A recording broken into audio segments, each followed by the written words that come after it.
बोलिए श्री सद्गुरुदेव भगवान की जय।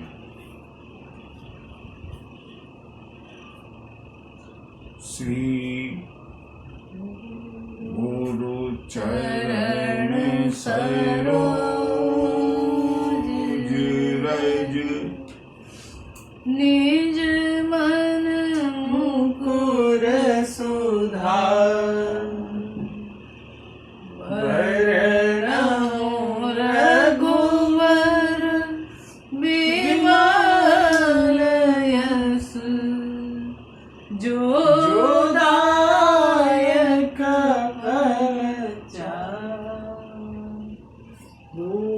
बुद्धिहीन तनु जानिके सुमिरऊं पवन कुमार बल बुद्धि विद्या देहु मोहि हरहु कलेश विकार। प्रेम के साथ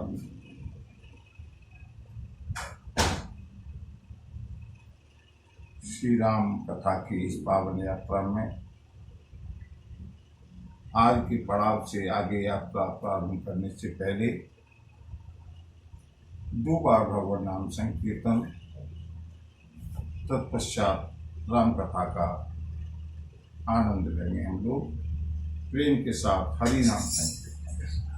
हरे राम राम राम सीता राम राम राम हरे राम राम राम सीता राम राम राम हरे राम राम राम सीता राम राम राम हरे राम राम राम सीता राम राम राम हरे राम राम राम सीता राम राम राम हरे राम राम राम सीता राम राम राम हरे राम राम राम सीता राम राम राम हरे राम राम राम सीता राम राम राम हरे राम राम राम सीता राम राम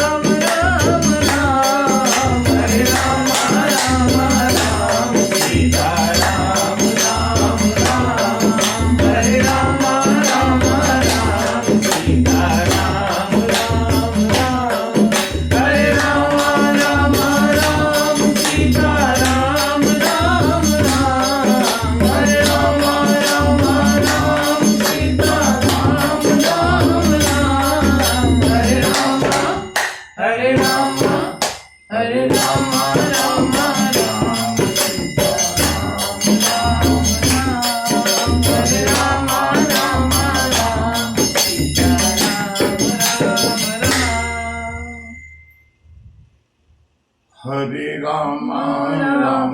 राम सीता राम राम राम हरे राम राम राम हरे राम राम राम सीता राम राम राम बोली सियावर रामचंद्र की जय बजरंग बली की जय बाबा विश्वनाथ विश्वनाथ की जय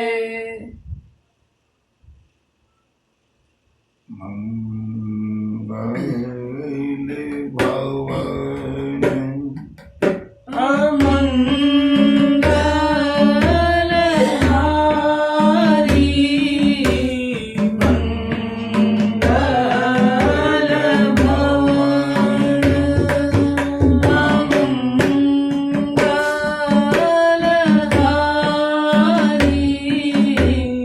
जब हो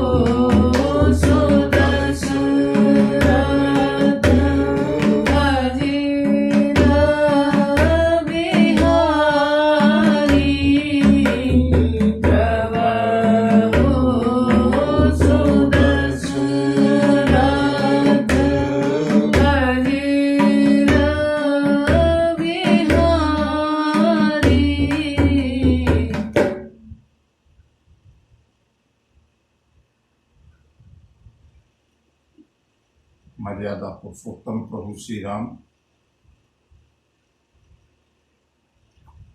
सारी लौकिक मर्यादाओं का पालन करते हुए वानरराज सुग्रीव का सम्मान रखते हुए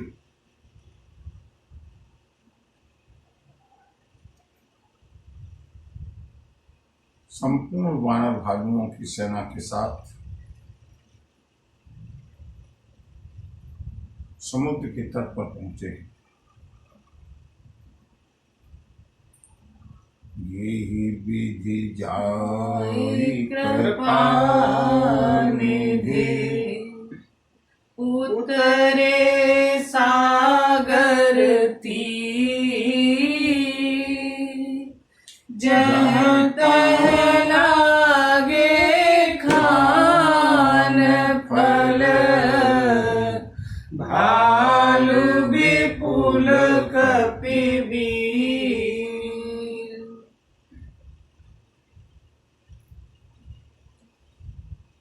प्रभु ने अपने वीर सैनिकों को आदेश दिया है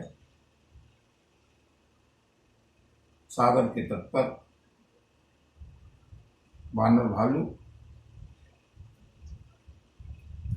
विश्राम करने के लिए अपनी क्षुधा को शांत करते हुए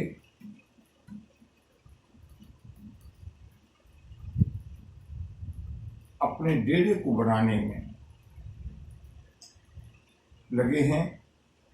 इस तरह से प्रभु की सेना प्रभु के नेतृत्व में प्रभु के संरक्षण में समुद्र के किनारे पर पहुंच गई है। अब बंधु समुद्र श्री राम सेना के और लंका के बीच में एक अवरोध है।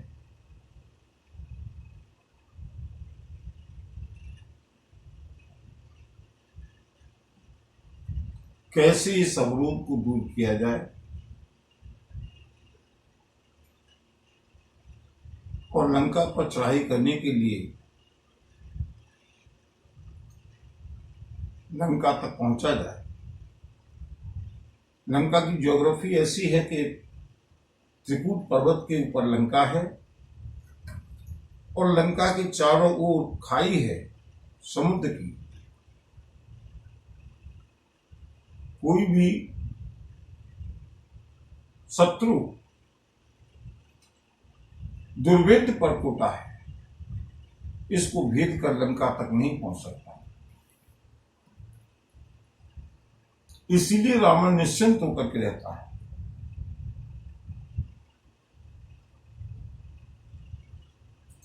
रावण तो निश्चिंत है, लेकिन अंदर ही अंदर से रावण खोखला हो गया। और रावण को जाने दें, उनको युद्ध जीता जाता है सेना के आधार पर, युद्ध जीता जाता है प्रजा के मनोबल के आधार पर।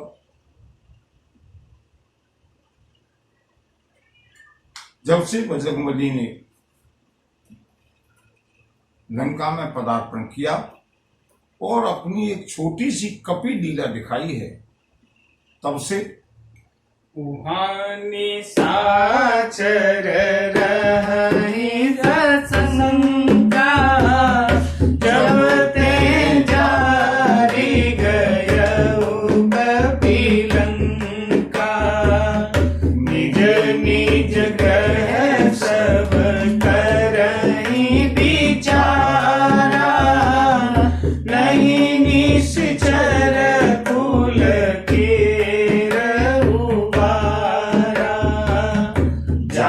सुदूत बल बरनी न जाई ते आए पुर कवन भलाई दूतेन सन सुनि पुर जन वाणी मंदोदरी अधिक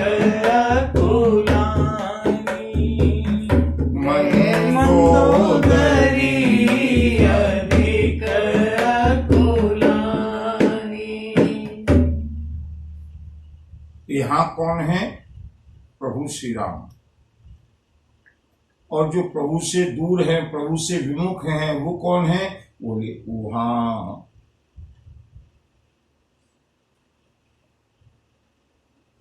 बंधु, गोस्वामी जी का शब्द चयन कला लालित्य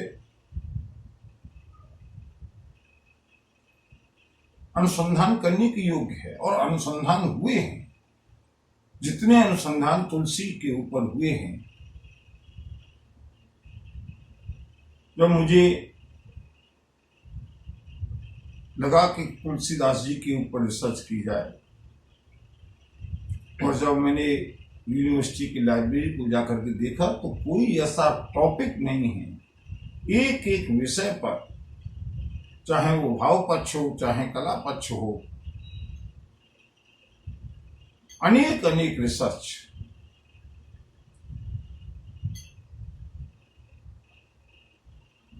इस पक्ष में श्री राम है समुद्र के इस ओर, और उस ओर वहां निशाचर रही सशंका।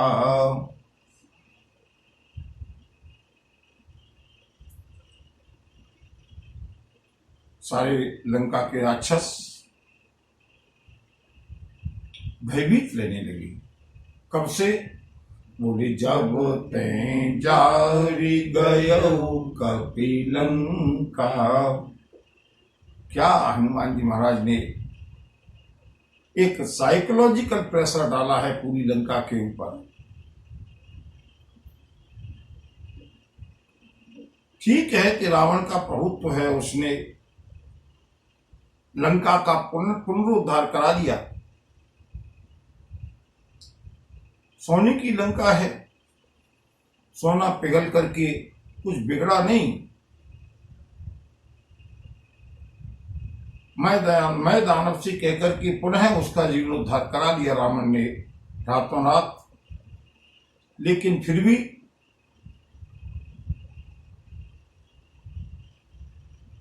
भवनों का पुनर्निर्माण तो हो गया, लेकिन जो भय व्याप्त हुआ है उससे उबरने का कोई उपाय नहीं है।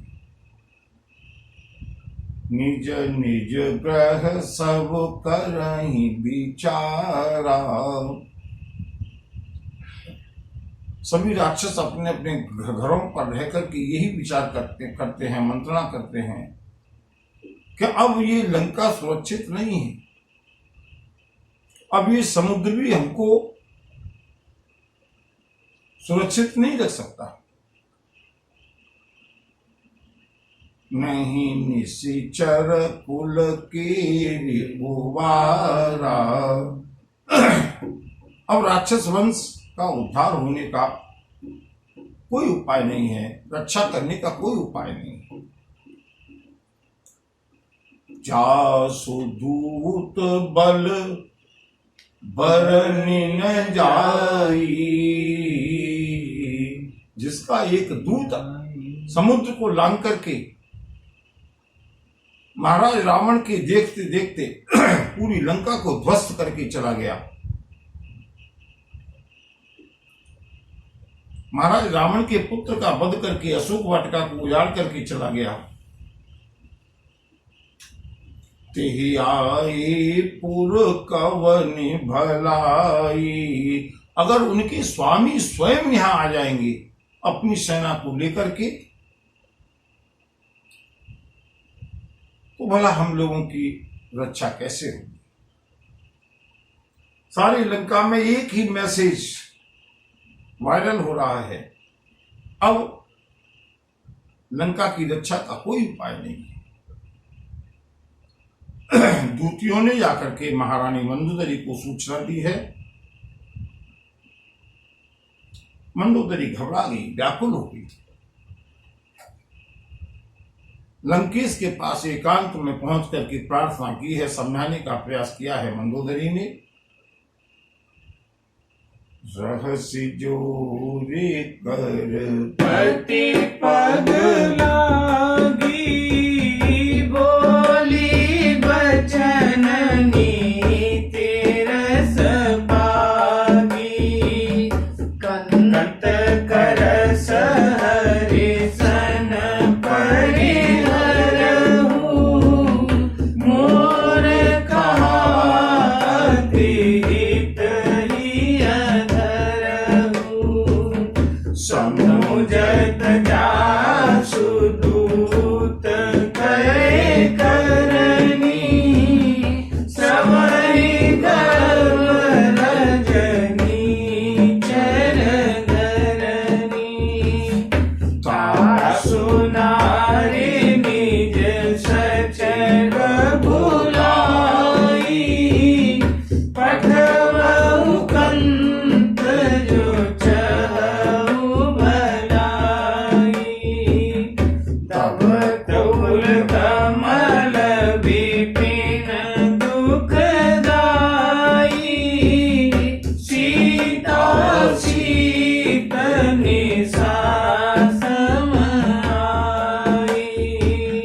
तुम्हार संबोध कीने।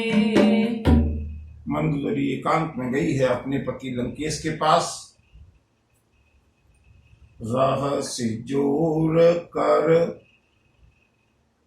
एकांत में दोनों हाथ जोड़ करके रावण के पैरों पर पड़ी है मंदोदरी। नीति की सलाह देने लगी। बंधु, हमारे यहां चाहे त्रैलोक विजयी रावण हो, चाहे चक्रवर्ती सम्राट महाराज दशरथ हों,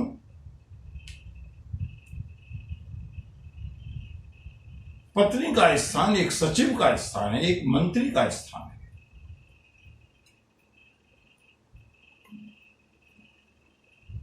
मंदोदरी ने समझाना शुरू किया, महाराज कंत करस हरिसन परिहर हूँ। स्वामी, मेरे प्रियतम, श्री हरि श्री नारायण से विरोध करना छोड़ दीजिए। मैं जो कहती हूं उसको हितकारी वचन समझ करके अपने हृदय में धारण कीजिए। और बंधुओं, एक बात देखिए, बजरंगबली का क्या पौरुष, क्या पराक्रम है। यहां मंदोदरी एकांत में बताती है, ये मंदोदरी के पास सूचनाएं आती हैं। जिस समय बजरंगबली चले हैं लंका से वापस,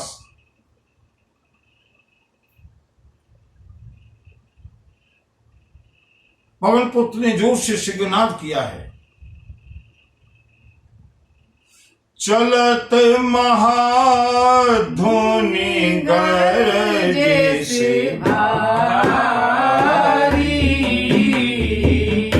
गर्व स्रवहि सुनि निशिचर नारी, गर्व स्रवहि सुनि निशिचर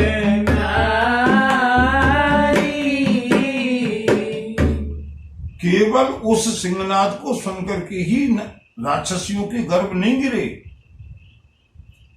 कितना लंबा इलाज दिया है बजरंगबली ने, मानो लंका में एक वैक्सीन देकर के गए हैं श्री राम के जय घोष की। अब लंका में तब तक कोई नई संतान पैदा ही नहीं होगी जब तक कि रावण समर्पण न कर दे। ऐसा वैक्सीनेशन दिया है बजरंगबली ने, और मंदोदरी को यही चिंता है। मंदोदरी ने कहा, स्वामी, समुझत जासु दूत कै करनी, जिसके दूत की करनी का विचार करते ही, जैसे ही राक्षसियां विचार करती हैं, ओहो, इतनी जोर का सिंहनाद, इतनी जोर से लंका का दहन, भय के कारण केवल उस दूत के, उस वानर की करनी का विचार आते ही गर्भ सवहि रजनी चर घरनी, जो रही सही राक्षसियों की गर्भ रह गई है ना, वो भी स्रवित हो जाते हैं। जब जिसको याद आती है, कांपने लगती है, घबराने लगती हैं राक्षसियां। महाराज, जिसके एक सैनिक की, एक बानर की, एक दूत का ये हाल है, इतना आतंक है, कैसे उससे पार पड़ेगी। मेरी आपसे हाथ जोड़ करके प्रार्थना है, उनकी धर्मपत्नी को, अपने मंत्रियों को बुला करके, अगर आप अपना भला चाहते हैं, अगर आप लंका का भला चाहते हैं, उनकी प्रियतमा को वापस कर दीजिए।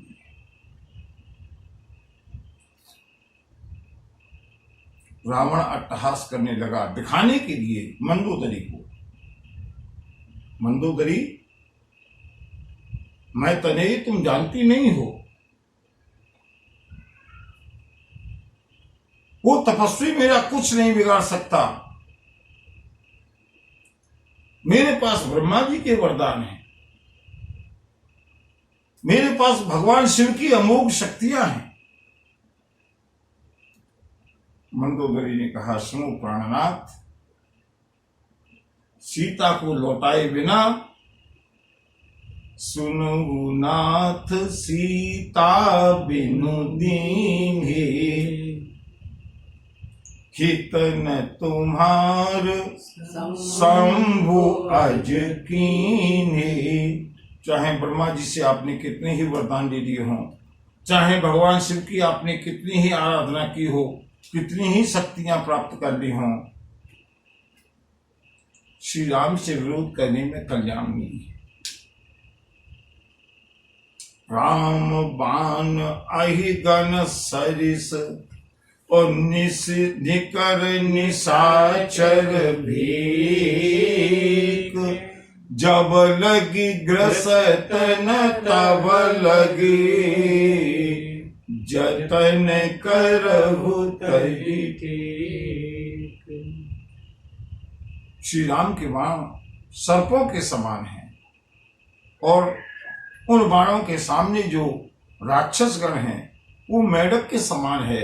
जैसे सर्प तुरंत मेढक का शिकार कर लेता है, उसी तरह से ये आपके सारे के सारे राक्षस श्री राम के बाणों के द्वारा काल कबलित होने वाले हैं। इसलिए पतिदेव मेरा आपसे निवेदन है, अपने दुराग्रह को छोड़ करके, अपने अहंकार को छोड़ करके जब तक समय है तब तक उपाय कर लीजिए। श्रवण सुनी सठता करे वाणी, बिहसा जगत विदित अभिमानी, सभय सुभाव नारी कर साचा, मंगल महु भय मन अधिकाचा। जैसे ही रावण ने मंदोदरी की सलाह को सुना, मंदोदरी के उपदेश को सुना, मंदोदरी की मंत्रणा को सुना, बोला बिहसे महा अभिमानी। बंधु, ये अभिमान बहुत बड़ा हमारा शत्रु है, आंखों को बंद कर देता है। कहने लगा रावण, सभय स्वभाव नारी कर साचा। वास्तव में स्त्रियों का स्वभाव बड़ा ही डरपोक होता है। मंगल महु भय मन अति काचा, जो कि इतने मांगलिक अवसर पर भी भय के कारण तुम्हारा मन दुर्बल हो गया है। हमारे राक्षस तो बानर भालुओं को ढूंढते फिरते हैं खाने के लिए, ये तो एक मांगलिक अवसर है, जबकि इतना सारा भोजन स्वयं लंका तक चल करके आएगा। और मंदोदरी याद रखो, पहली बात तो लंका तक आने का किसी का साहस नहीं है, बीच में समुद्र है, और कदाचित अगर किसी तरह से कुछ बानर उस हनुमान की तरह आ भी गए, जो आवई मर कट कट खाई, जियहि बिचारे निश्चर खाई, कम पहिलो कप जाति त्रासा, तासु नारी सभी बड़ी आशा, अस कहि भी सिपाही और लाई, चले सभा ममता दिखाई, चले सभा ममता दिखाई। मंदोदरी, अगर ये राम की जो सेना है, वानर सेना है, अगर आ भी जाएगी तो हमारी लंका का बहुत दिनों का राशन बच जाएगा। जी यही बिचारे निशिचर खाई, बेचारी राक्षस इनको खा खा करके बहुत दिनों तक जीवित रहेंगे, हमारे लंका का अन्न बचेगा। ऐसा कहकर उस महान अभिमानी रावण ने मंदोदरी को अपने हृदय से लगाया है। चले सभा ममता अधिकाई, मंदोदरी के ऊपर अपना ममत्व, अपना प्रेम दिखा करके रावण चला है राज दरबार की ओर। उधर मंदोदरी हृदय कर चिंता, भयउ कांत पर विधि विपरीता। मंदोदरी मन में विचार करने लगी, चिंता करने लगी। सब कुछ समझाने पर भी मेरे स्वामी की कुछ समझ में नहीं आती है। ऐसा लगता है कि विधाता ही विपरीत हो गया। मंदोदरी महलों में चिंता करती हुई और उधर रावण पहुंचा है अपनी राजसभा में, राक्षसों के बीच में। बैठे सभा खबर रस पाई, सिंधु पार सेना सब आई, सिंधु पार सेना सब।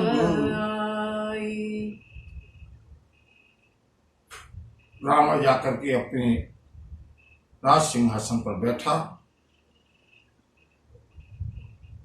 उसी समय गुप्तचरों ने आकर के संदेश दिया, महाराज की जय हो, दशानन की जय हो, लंकेश की जय हो। महाराज, अभी अभी समाचार मिला है कि लंका के ऊपर आक्रमण करने के उद्देश्य से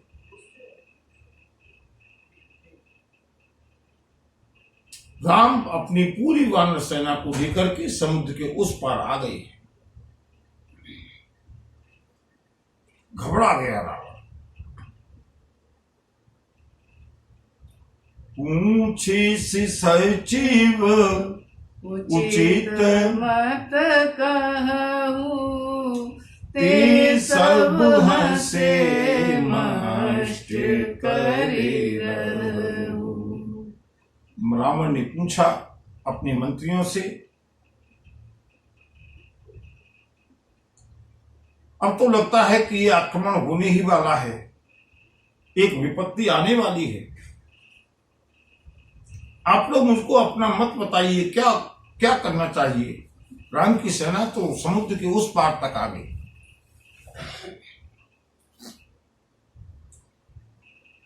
बंधुओं, सारे राक्षस चाहे भले ही समझते हो कि समुद्र की वजह से हम सुरक्षित हैं, लेकिन रावण इस बात को जानता है कि 100 योजन का समुद्र कुछ कर नहीं पाएगा। राम के बाण 100 योजन के समुद्र को पार करके भी अटैक कर सकते हैं। इसलिए रावण भयभीत हो गया। मंत्रियों से पूछा, और मंत्री कितने वफादार है बंधु, जरा देखिएगा। ते सब हंसने लगे दरबारी। मष्ट करी रहू, महाराज आप शांत रहिए। आप इतने उद्विग्न क्यों होते हैं? आप इतने घबराते क्यों हैं? ये भी कोई चिंता का विषय है? जीते चराचर तब सम नाही, जीते सुरासुर तब श्रम नाही, नर वानर के ही लेखे माही, नर वानर के ही लेखे माही।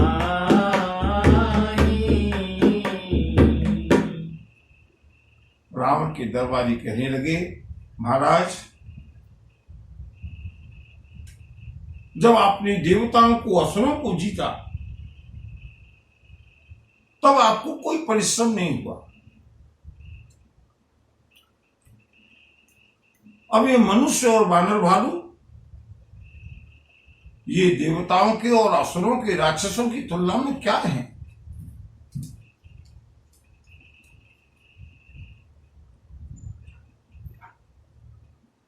आप इनसे चिंतित मत होइए, ये तो राक्षसों का आहार है। गंगू गोस्वामी जी ने यहां एक बहुत सुंदर नीतिगत दोहा लिखा है। बोले सचिव वैद गुरु तीन जो, प्रिय बोलहि भयास, तो राज धर्म तन तीन कर, ओहि बेगहि नास।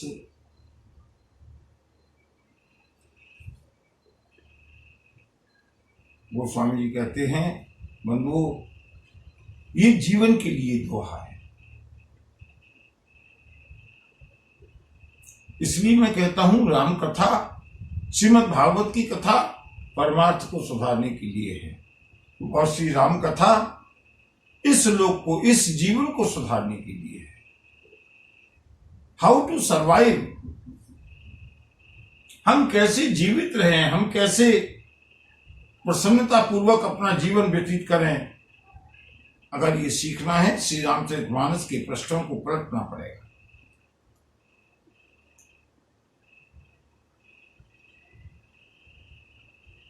तीन लोग बताए हैं गोस्वामी जी ने, सचिव वैद गुरु तीन जो,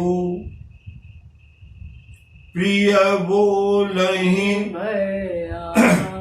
या तो भय या फिर आस, मंत्री, वैद्य और गुरु।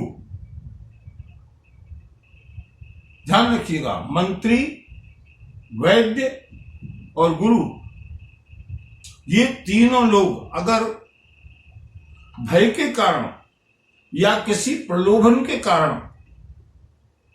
प्रिय बोलहि, प्रिय बोलते हैं, सत्य नहीं बोलते, कल्याणकारी राय नहीं देते, तो राज धर्म तन तीन कर, होहि बेगहि।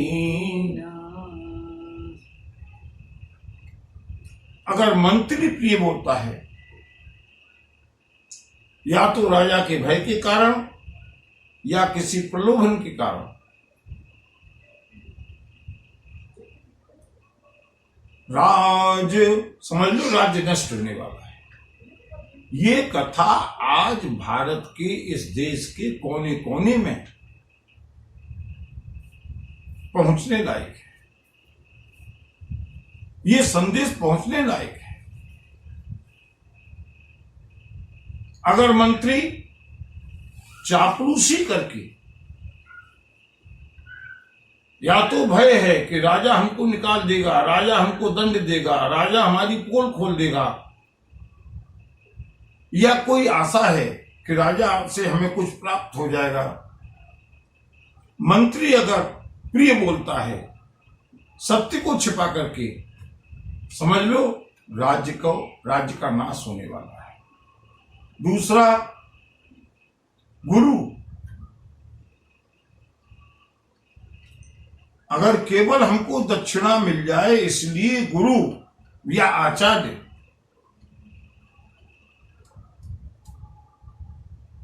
सत्य को छिपा करके राजा की चापलूसी करता है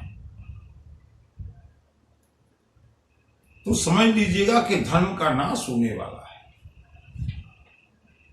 यही आजकल हमारे समाज में दिखाई दे रहा है। लोग कहते हैं धर्म के ह्रास के क्या कारण हैं। बंधु रामचरितमानस में सीखिएगा, अगर तथा कथित धर्म गुरु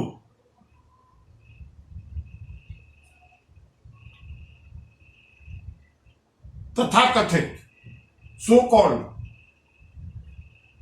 आजकल बहुत दिखाई देते हैं, शासन की चापलूसी में, शासन के लोभ में या शासन के भय में, शासन के अनुकूल सत्य को छिपा करके राय देते हैं। धर्म का नाश होने वाला है। और तीसरा, वैद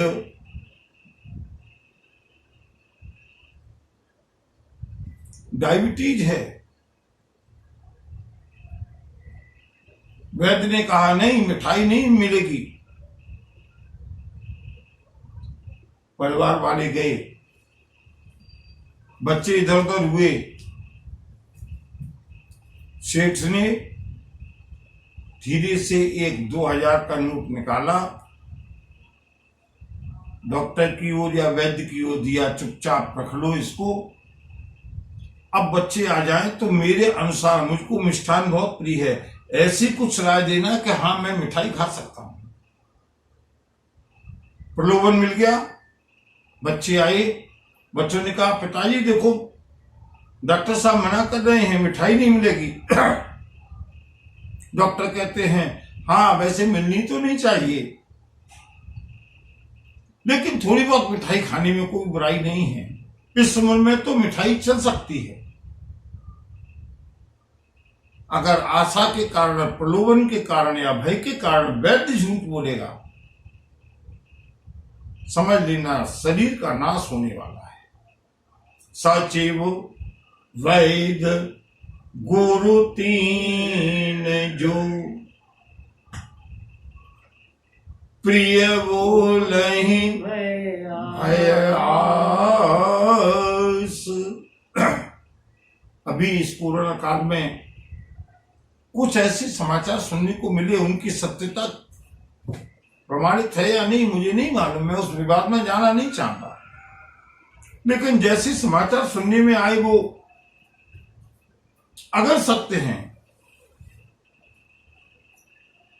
बहुत से मरीजों को झूठा झांसा देकर के कि आप कोरोना के पेशेंट हैं, एडमिट किया गया। सुनने में आता है, अब ये कितना सत्य है मुझे मालूम नहीं, कि उनको एडमिट करके उनको बेहोश करके उनकी किडनी निकाल ली गई। प्रलोभन।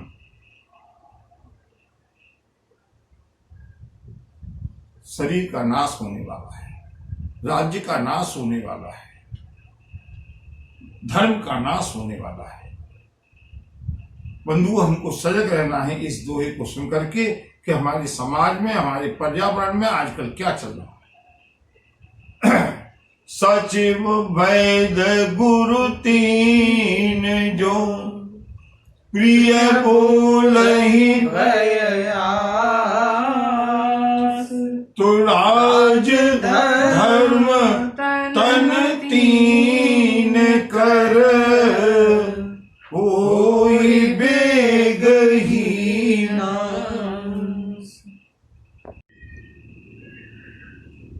सुई रावण कह बनी सहाई स्तुति कर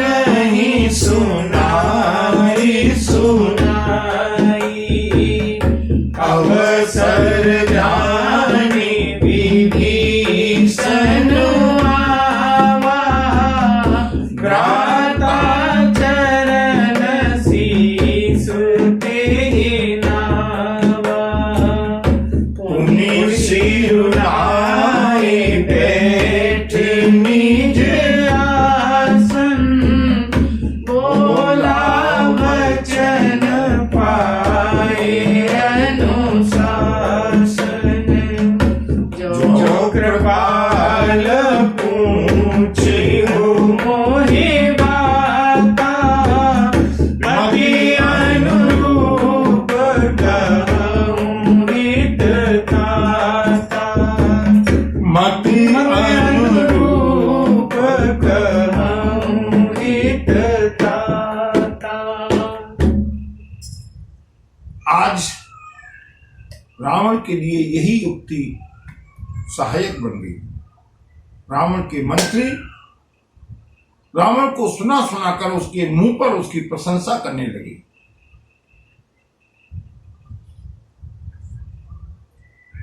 उसी समय विभीषण जी का पदार्पण होता है। और बंधुओं, एक बात बता दूं मैं, जो भी हो, रावण कितना ही दुष्ट सही, विभीषण का बहुत सम्मान करता है।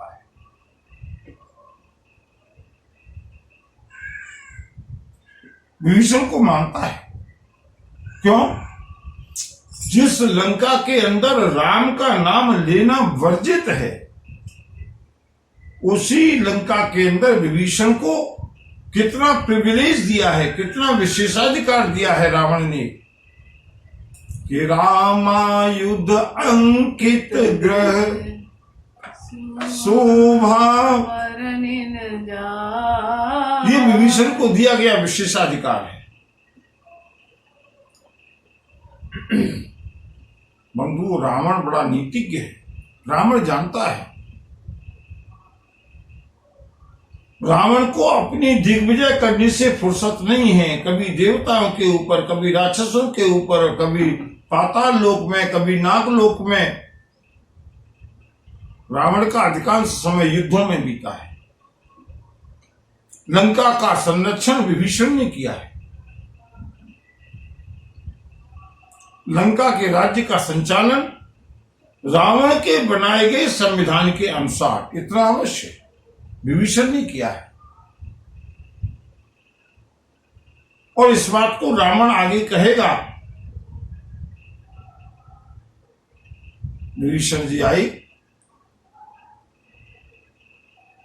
रावण के चरणों में प्रणाम किया, अपने स्थान पर जाकर के बैठे। रावण ने राय ली है विभीषण से। इस रावण विभीषण की राय को प्रायः स्वीकार करता है। इसका प्रमाण है,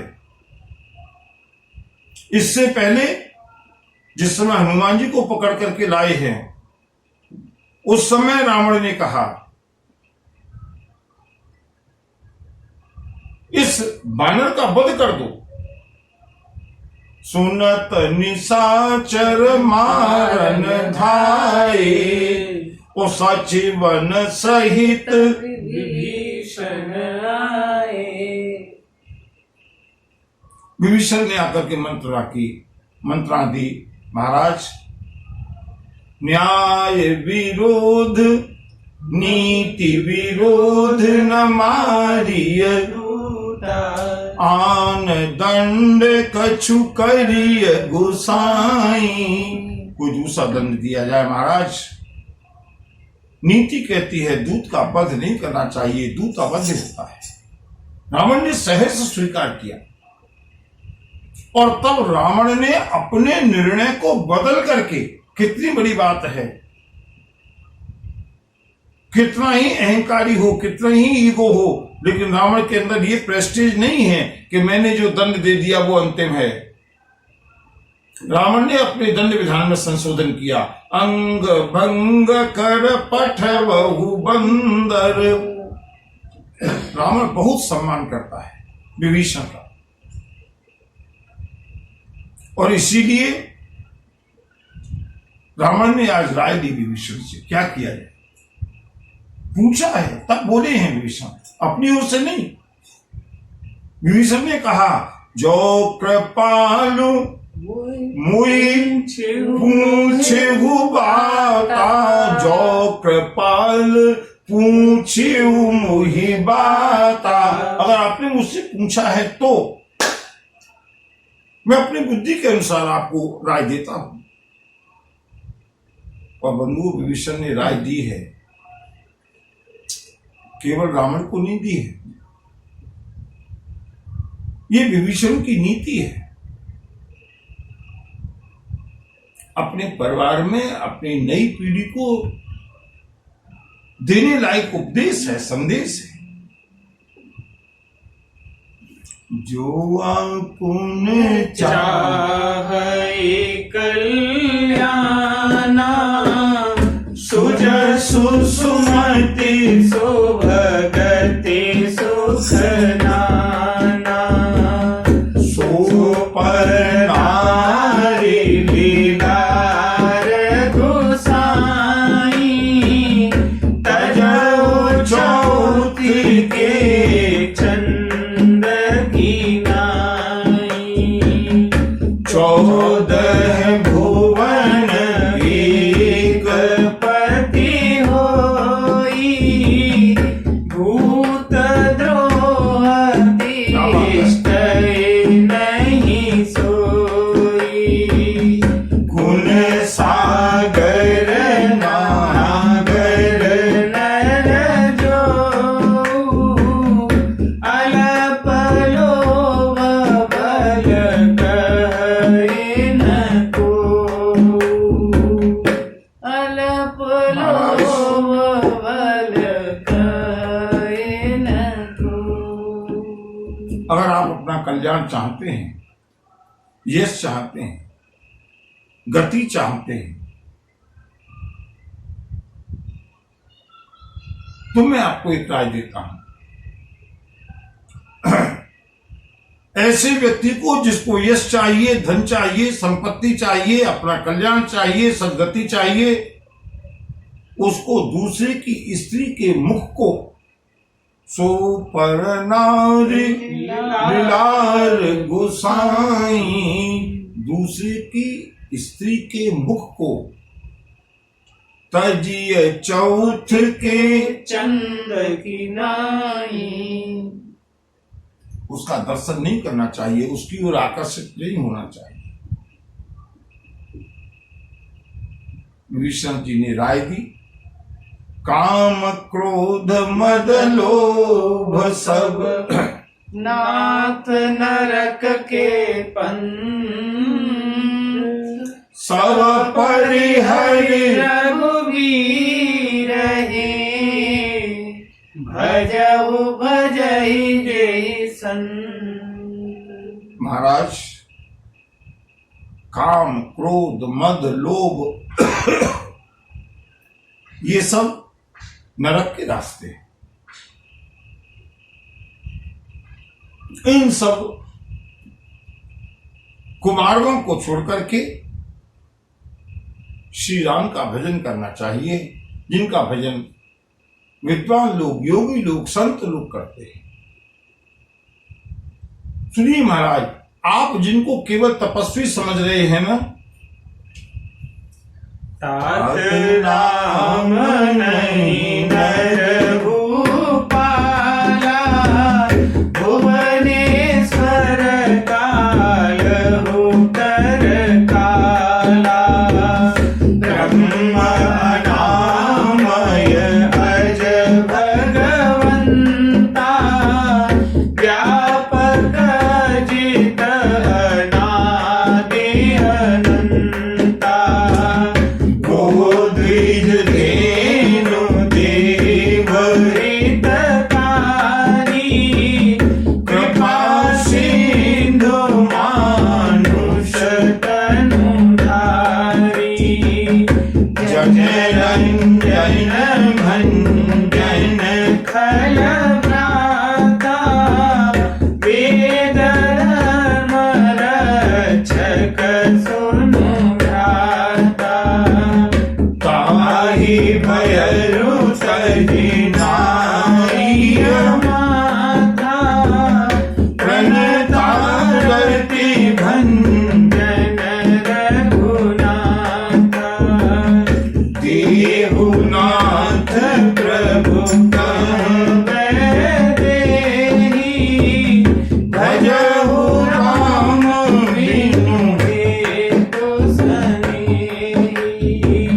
शरण गई प्रभुता गुण त्यागा, विश्वद्रोह कृत गए गाना, जासु नाम त्रयतापन सावन, सोई प्रभु प्रगट समुद्र जिय रावण, सोई प्रभु प्रगट समुद्र जिय रावण।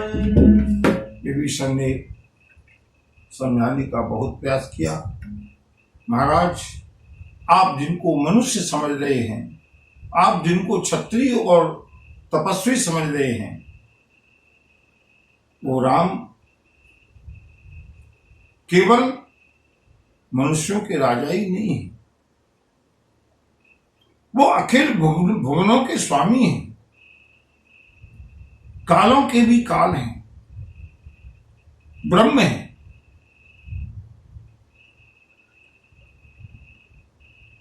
विकार रहित हैं, ब्रह्म निरामय अज वे अजन्मा है, भगवान है, व्यापक वो सर्वत्र व्याप्त है, अजित उनको जीता नहीं जा सकता, अनादि उनका कोई आदि नहीं है, अनंता वो अनंत है। और बंधु जो मैंने अनंत चतुर्दशी पर सुनाया था ना, लोग बाग केवल अनंत भगवान को कुछ और मानते हैं, बंधु प्रभु ही अनंत हैं। विभीषण ने समझाने का पूरा प्रयास किया है बंधुओं। यहां पर देखने वाली बात यह है कि जब समय विपरीत होता है ना, किसी का भी उपदेश काम नहीं करता। विभीषण ने और समझाया, महाराज गोद्विज धैनु देव हितकारी, जो गायों की, ब्राह्मणों की, देवताओं की का कल्याण करने के लिए कृपा के समुद्र हैं, उन्होंने ही मनुष्य का शरीर धारण किया है।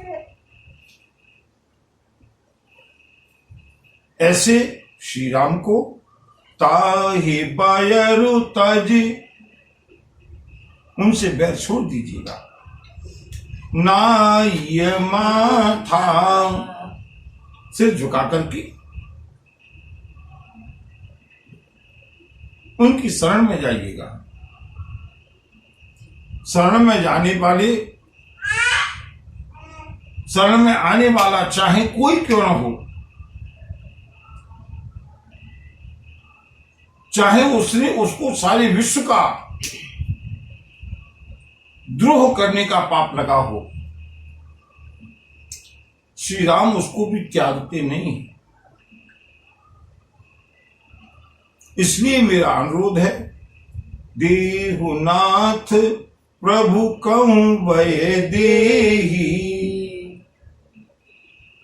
जनकनंदिनी वैदेही को श्री राम को वापस कर दीजिएगा, श्री राम का भजन कीजिएगा, जिनका नाम जासु नाम त्रयतापन सावन,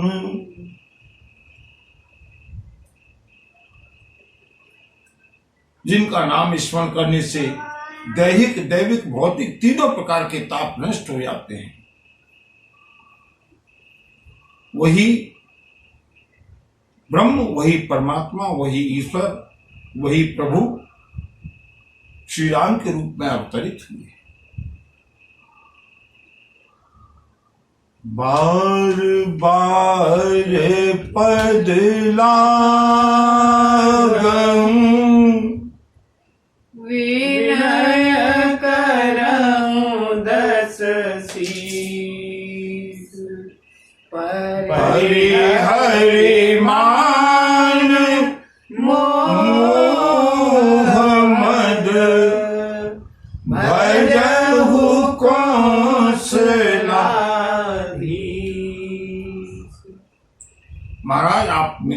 है, मेरे बड़े भाई हैं, मेरे पिता तुल्य हैं, मैं बार बार आपके चरणों को पकड़ करके विनय करता हूं। अपने अहंकार को छोड़ करके, अपने सम्मान को छोड़ करके, अपनी आसक्तियों को छोड़ करके, अपने अज्ञान को छोड़ करके श्री राम का भजन कीजिए। और महाराज जी मैं केवल अपनी सम्मति नहीं दे रहा। विभीषण कहते हैं, मुनि पुलस्त निज शिष्य सन कही पठई बात, तुरत सुमय प्रभु सन कही, पाई सुअवसर। महाराज हमारे अपने पितामह हैं, ऋषि पुलस्त ने जब उनको समाचार मालूम पड़ा, उन्होंने अपने कुल की भलाई के लिए अपने शिष्य को भेज करके ये संदेश भिजवाया है। उसी संदेश को मैं आपके सामने प्रस्तुत कर रहा हूं। रावण ने माना, रावण ने संदेश माना, क्यों? इसी बात का तो रावण है। मां नहीं मां तू पिता नहीं देवा, साधुन सन कर पावहि सेवा, जिनके यह आचरण भवानी, ते जानऊं निश्चर सब प्राणी, ते जानऊं निश्चर सब प्राणी। भगवान शिव ने भगवती पार्वती को कहा है, देवी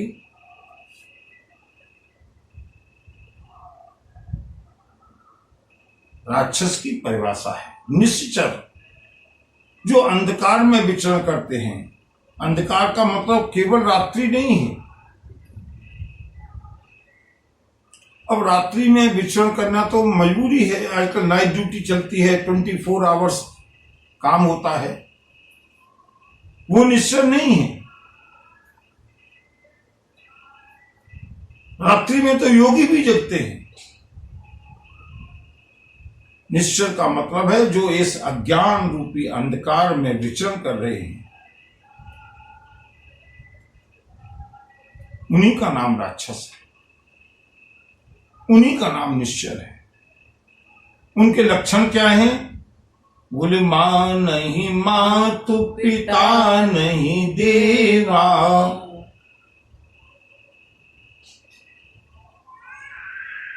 इस रामचरितमानस के संदेश को सभी लोग ध्यान से सुन लीजिएगा और जरा ट्रेस करिएगा कि किसी के घर में कोई निशाचर तो नहीं है। निशाचर का मतलब केवल सींग लगाए हुए जो हम फोटो में देखते हैं वही निशाचर नहीं है। निशाचर की परिभाषा दी है भगवान शिव ने, मां नहीं मां तू पिता नहीं देवा। मैं अपने बाप की भी नहीं मानता। ये कलयुग का एक बहुचर्चित डायलॉग है। मैं अपने बाप की भी नहीं मानता। और जिसके मुंह से ऐसा डायलॉग सुनो ना, जोर से हाथ जोड़ लो, मन में विचार करो ये रावण के ही वंश का है। मां नहीं मां तू पिता नहीं देवा, वो साधुन सन करवावे सेवा। जो संतों को सज्जनों को कष्ट दे, माता पिता की, वरिष्ठों की, ज्येष्ठों की, आचार्यों की, संतों की बात को न माने, भगवान शिव कहते हैं जिनके यह आचरण भवानी। हमारे यहाँ बंधुओं इतना सुंदर क्लैसिफिकेशन किया गया है समाज का। लोग कहते हैं जाति व्यवस्था के कारण, वर्ण व्यवस्था के कारण वो समाज को चलाने के लिए व्यवस्थाएं भले ही अलग रही हों, लेकिन हमारे यहाँ समाज का वर्गीकरण कर्मों के आधार पर किया गया। ब्राह्मण किस जाति का था? उत्तम कुल कुलस्थ करनाती, लेकिन कर्म मां नहीं मातु पिता नहीं देवा। विभीषण कहते हैं महाराज अपने पिता में ने संदेश भिजवाया है। रावण ने कहा होंगे पिता में, मैं किसी को नहीं मानता। जिनके यह आचरण भवानी, ते जानहु निश्चर सब प्राणी।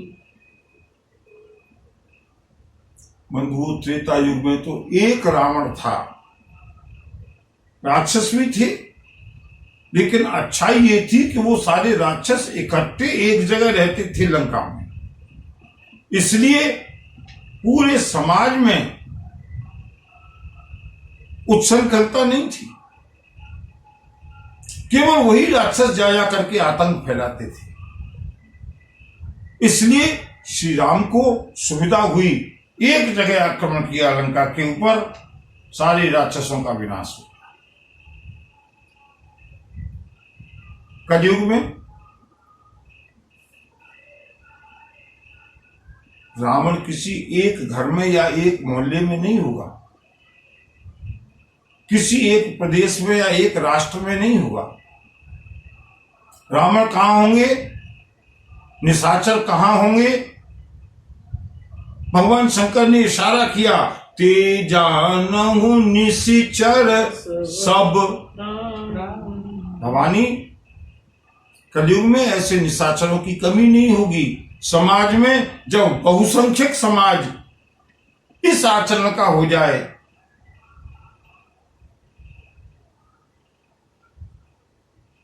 अगर कंसोलिडेट एक जगह रहने वाले हों तो श्री राम आकर के उनका नाश कर सकते हैं। लेकिन जब राक्षस प्रवृत्ति के लोग, निशाचर प्रवृत्ति के लोग जब सारे समाज में बिखर जाएं, उनका नाश कौन करेगा?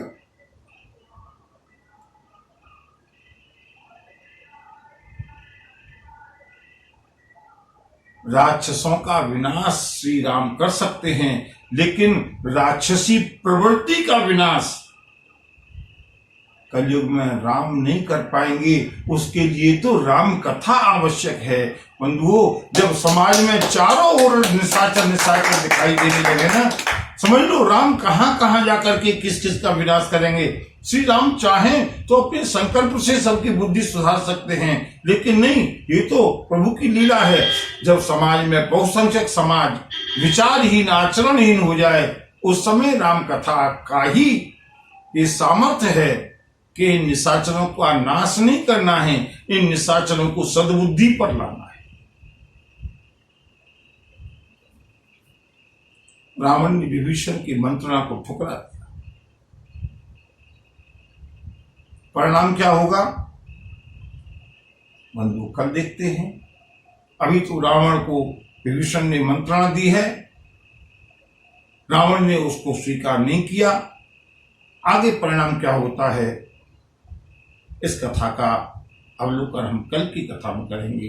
बोलिए भक्तवत्सल भगवान की जय। नमः पार्वती पतये हर हर महादेव।